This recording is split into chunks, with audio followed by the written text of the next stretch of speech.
when we built 4 Times Square in 1996, there really was no green building movement. There was no green building council.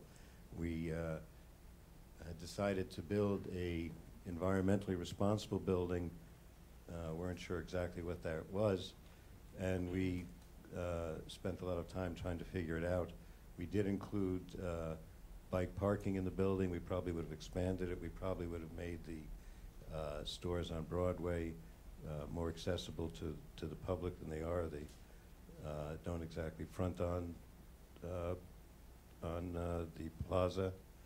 I would note that ESPN complained bitterly about Jeanette's Plaza, but they had already made the decision to close.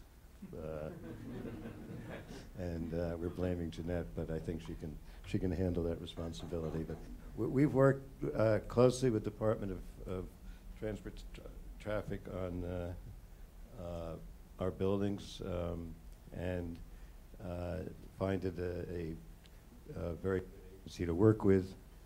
We did have some issues on our bollards, but One Bryant Park, but we did get them finished.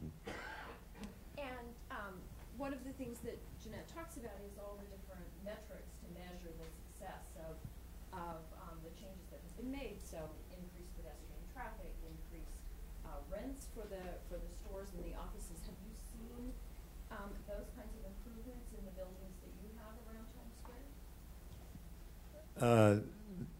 I can say that the offers we've been seeing for the ESPN store, which is on the corner of 42nd and Broadway, are substantially in excess of what ESPN is paying. So, thank you, Jeanette.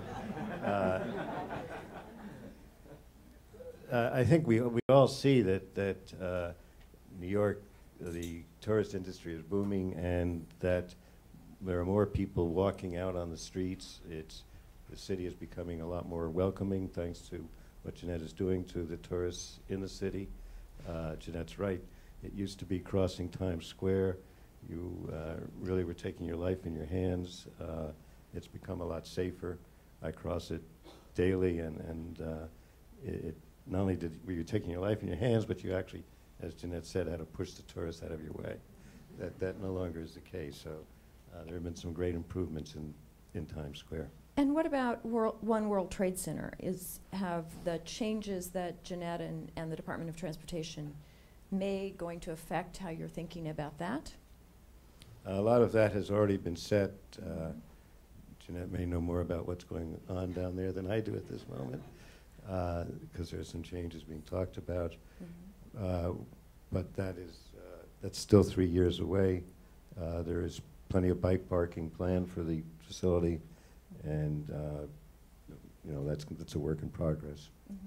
Well, let me step back and ask more generally. I mean, as I said, one of the nation and indeed the world's leading environmentally sustainable developers, what would be the one thing, if you could have your wish, what would be the one thing that you would ask Jeanette to do to help make that more feasible, make it less costly, and enable you to do the kind of sustainability that you would like to do?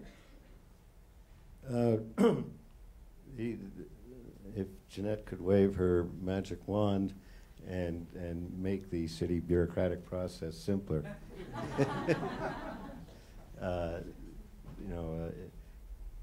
I've come to realize that a lot of what we talk about in terms of environmentally responsible building is really building as efficiently as possible.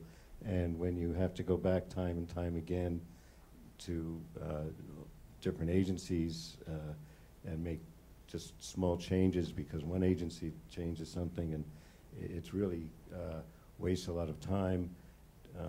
Jeanette's office is very helpful.